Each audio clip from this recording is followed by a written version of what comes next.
I'm going to talk about something today, and you're going to say, "Yeah, that's me. That's me. I feel your pain." No, literally, we all suffer from pain one time or another. I'm talking about that physical pain. My shoulder's been kind of hurting lately. I think it's bursitis. I don't even know, but kind of hurts when I move it. We all got things going on from time to time. Now, you can take medication. Of course, you can see a doctor. There's another way to heal, and that is through energy, specifically sound. Now, before you make a funny face and say, what is he talking about? It has been proven scientifically that energy, you can heal with energy. And whether you know it or not, sound is energy. And we're going to talk about that, possibly heal some pain you're dealing with today. So that's why you don't want to go anywhere. She is a sound healer, and she's back with us. Barb Sound is on the program. Barb, welcome. How are you? Thank you, Steve. I'm good. How are you? Really well, thanks. And Good. people don't get, I believe, that sound is energy and energy can heal. If you strike a cymbal, you can't see it, but there is energy radiating from the cymbal. And somehow, I don't know how it really works, the energy heals people. How does that work? Can you tell us? Well, the energy, I mean, I tend to talk about frequencies because sound have frequencies, as does light. Mm-hmm. And so currently, there's kind of a big boom happening with sound healing and light healing. And those Yeah. are predicted to be the biggest healing modalities in the next decade or so. And both those things are healing like with frequency. And medical science uses things like lasers and x-rays and all that kind of stuff, and ultrasound. Those are all based on frequencies, and frequency is just like a vibration. So when I Hmm. play my harmonic gongs, they're producing vibrations, And right? that is the energy.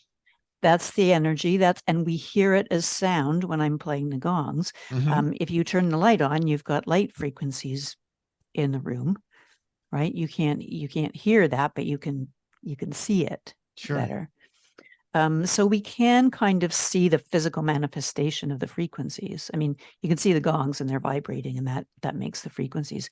And frequencies, there's a thing in quantum physics which says that if you've got two things that are vibrating and they're in close proximity, the one with the strongest vibration, not necessarily the loudest, but the strongest, most powerful vibration, will pull the vibration of the other one towards itself.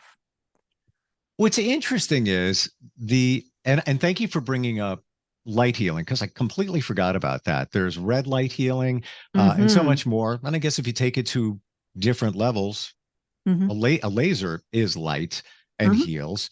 I've had different types of laser surgery, but sound healing has been around longer.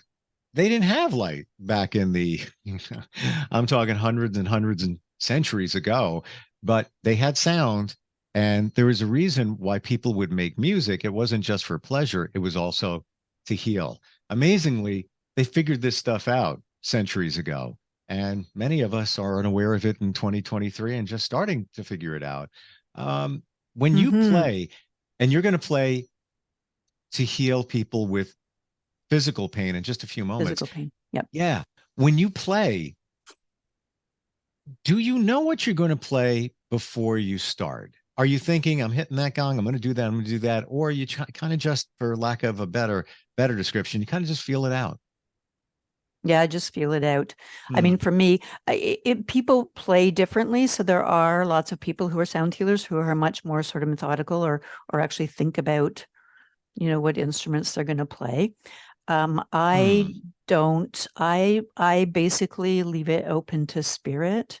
I mean, when I'm playing, I have spirit guides and stuff that are with me. But Hmm. really, my mind, like we've been talking about a couple of times earlier, my mind, I'd kind of have to try to put my mind aside, or have my mind just follow the sound with me rather than creating the sound. And so following the sound, when you're following the sound, you hear what's happening, and then you just I do. I just intuitively go to the next thing. So I have no idea what I'm going to play. I mean, I do have a general pattern. I play the singing bowls first because that actually lets me hear if the people I'm playing for, if the energies are like a little bit wonky, because the Hmm. bowls don't blend as well. Hmm. So when I play the singing bowls at the beginning, like all of them together, if the person I'm playing for, and this is more specific to a single person, but if the people I'm playing for, if there's somebody with like a really like a big issue, like a very big energy blockage, or the slowing down or speeding up too much of the energy in their body, then the bowls won't all kind of merge into one sound. They'll be kind of bouncing off each other, so you kind of hear a whoa whoa whoa whoa whoa whoa whoa sound. Huh. And then sometimes I play them at the end, just to see if everything is smoothed out. And so if they're a little bit wonky because they might be, because like lots of everybody has pain somewhere in their Somewhere. body. Doesn't Yeah. matter how old you are. If you're younger, you might have pain just because you overdid something. Oh, for sure. Oh, yeah. But yeah, so so I tend to play those at the beginning and sometimes at the end. Hmm. So there's a few of the not gong. The gongs I play the most intuitively, because the gongs have so many frequencies. They have so many notes. There's like thousands of notes playing from one gong when I just hit it once with the mallet.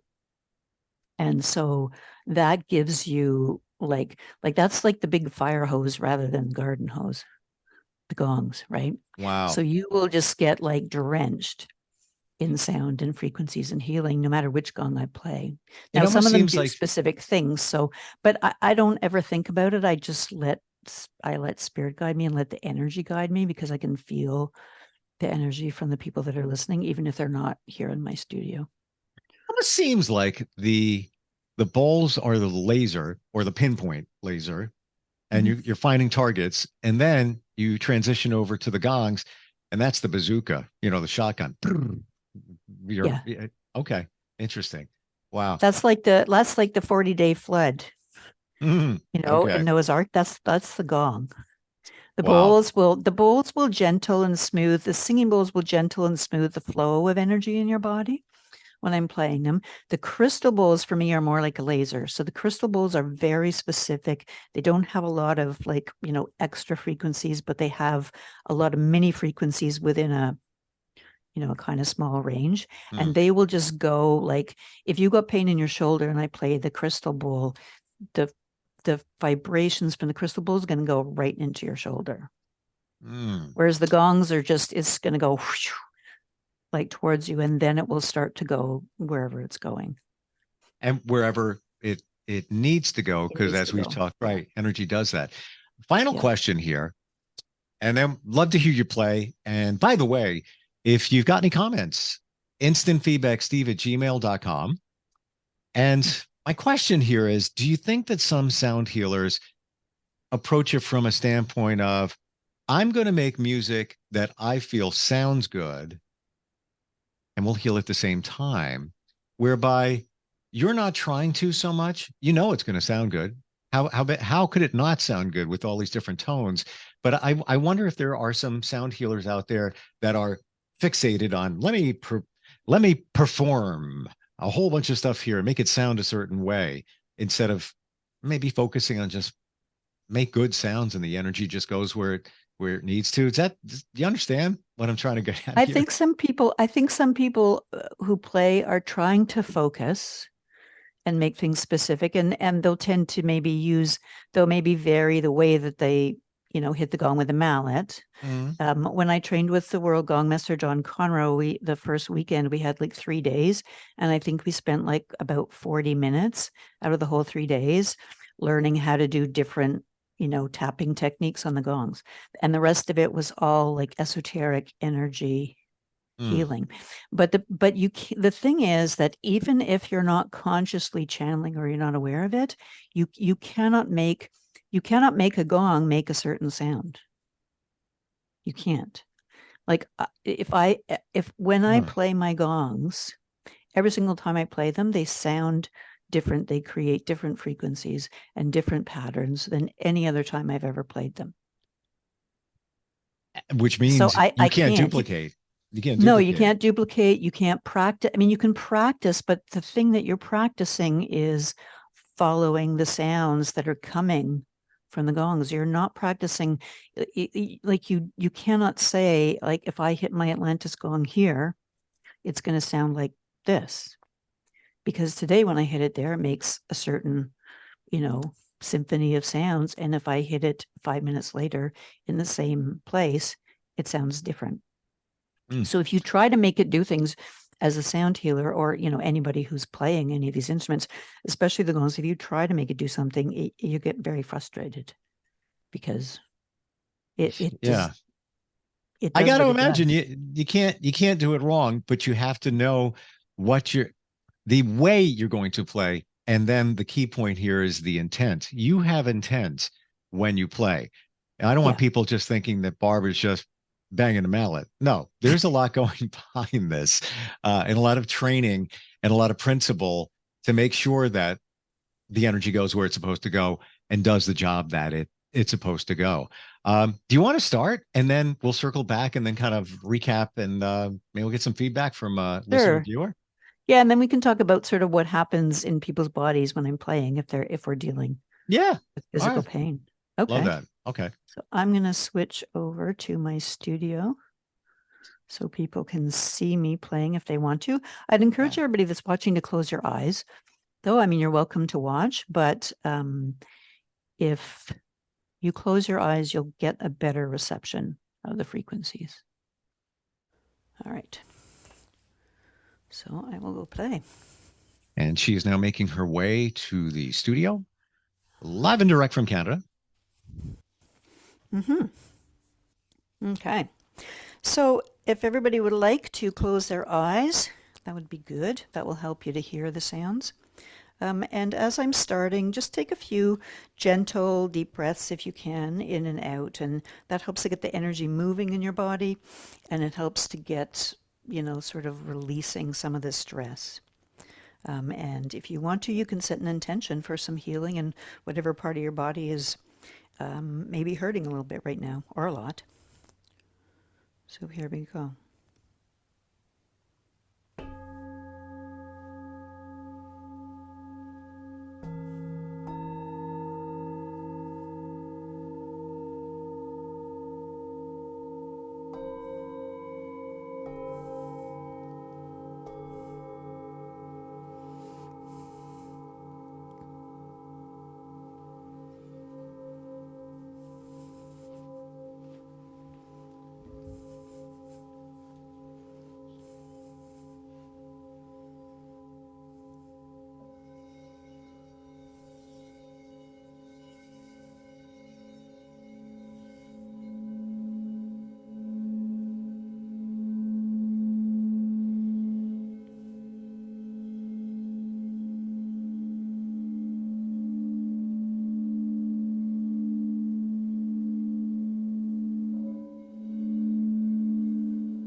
I got to come back to life.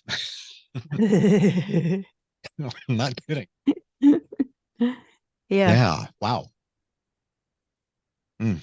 One of the things that I do in a sound bath, which I mean, it's a little bit, I don't usually do it if I'm playing here because we have time constraints, but when I'm doing a sound bath, at the end of a sound bath, I just let the silence be so Mm. that, people can just, because actually sometimes the silence right after the sounds end is the deepest part of the healing. I was thinking that. Yeah. I feel that every time. It's almost as if you're done, and I'm like, oh, I don't want to ruin this moment, because Yeah. it feels like a moment, and I can't describe it. It's so interesting, and it's very consistent. Every time you play and you stop, I feel the same thing. It's like a sense of calm, a sense of wanting more, but not. It's almost hard really to put into words, but there is, whatever it is, there's something there. There's something there at the end. Yeah, I mean, I think, when I'm playing, there is still some part of your mind that's listening to the sounds, Mm. because you can hear the Yeah, sounds true, true. while the healing is happening in the body, while those frequencies and the vibrations are going into your body and, doing helping your body to do the healing that it wants to do or that it's ready to do. And your mind is like slowing down and going into a nice, basically your body and your mind are going into deep relaxation. And Mm. so when the sound stops, I mean, and you can feel if you do a lot of sound baths, you can start to feel, you start to be aware of how you're relaxing during the sound bath. Mm. But when the sound stops is when you can actually really feel that beautiful sacred space of stillness that you're in. It's Because almost you're as no longer if, distracted by, like, what's she going to right, play next? And, the sounds of it. And you're just like you're in like pure nothingness, which is everything. like when you dive into the ocean, even if you don't scuba or snorkel and you just go down for a second and you're like, oh, Yeah. quiet.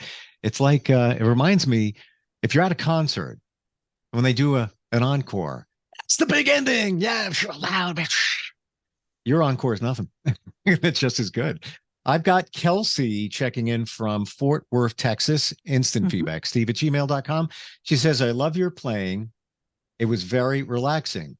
How long does it take for the sound to heal pain? Oh, that's a really good question, Kelsey. Um, it depends on a number of things. It it depends on how much pain you have. It depends on, Mm. how much is secondary pain. The secondary pain will go away really fast in a sound bath. And by secondary pain, I mean, say you have like a severe injury in your shoulder, right? The pain's going to radiate. If it's constant pain, especially, the pain's going to radiate out, and you're going to start having some pain in your arm, and you're going to start having some pain in your chest. And that's like not pain from the initial, wound or thing that you did, or that that what happened. That's like secondary pain. Is almost like, the other parts of your body are being empathetic and going, oh, you know how you say to people, oh, I feel your pain.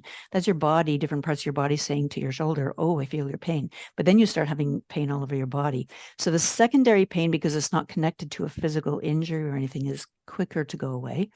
It can Mm. disappear quite easily in a 30-minute sound bath, even in a 20-minute. I played for a client in February, and I only actually wound up playing for like 20 minutes, which isn't long for me because I do, 1 hour ones.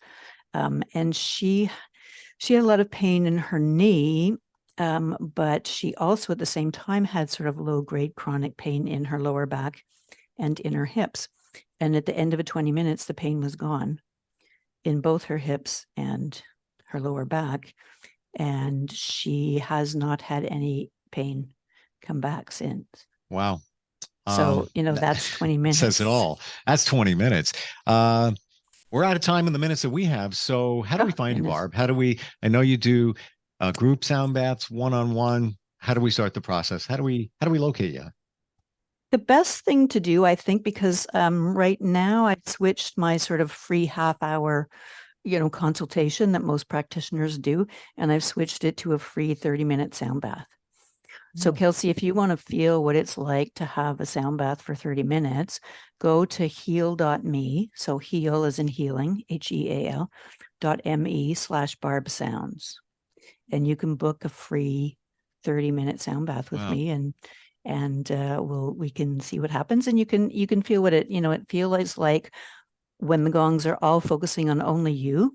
I mean, because when I'm playing in the podcast, the gongs are playing for everybody who's listening now and everybody who will ever listen to the replays or anything. And so it's not that it dilutes the healing, but it's not as it's not Focused. as specific. Like Yeah. it's like, when you have those flashlights and one is a big, huge beam and one is like a really narrow one.